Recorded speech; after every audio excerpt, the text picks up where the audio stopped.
In the spring of 2007, I was privileged to be a visiting scholar at the North American College in Rome. While I was there, on 3 occasions, I was able to distribute the Eucharist in St. Peter's Square.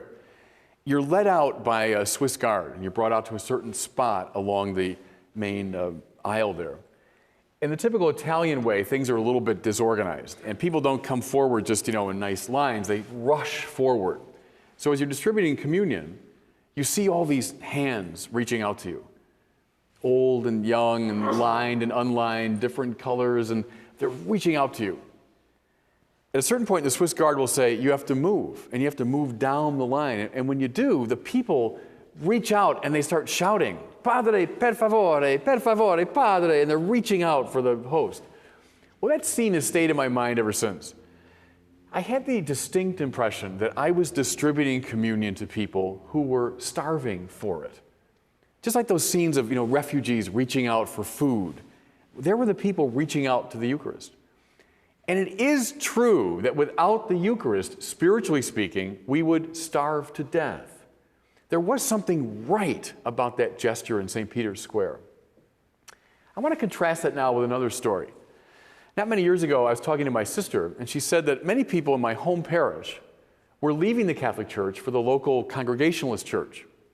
I said, well, how come? Well, she said, well, at that church, people feel very welcomed and included, and it's a non-judgmental environment. My first response was, when you finish reading one of the Gospels, do you have the impression Jesus was a nice, inclusive, non-judgmental guy? But we'll leave that to the side. But I said, what about the Eucharist? Don't they feel they're missing something essential? She said, well, what do you mean? I said, well, the real presence. Jesus available to us personally in the Eucharist. She said, I don't think they'd even know what you're talking about. And what struck me was she probably is right. I mean, given some of the bad quality of our spiritual education, theological education. But what struck me was the contrast between those two scenes.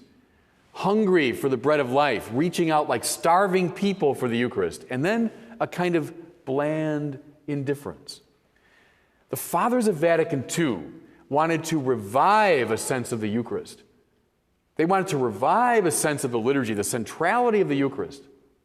John Paul II, in his last encyclical, it was entitled Ecclesia de Eucharistia, the church from the Eucharist. Without the Eucharist, the church dies.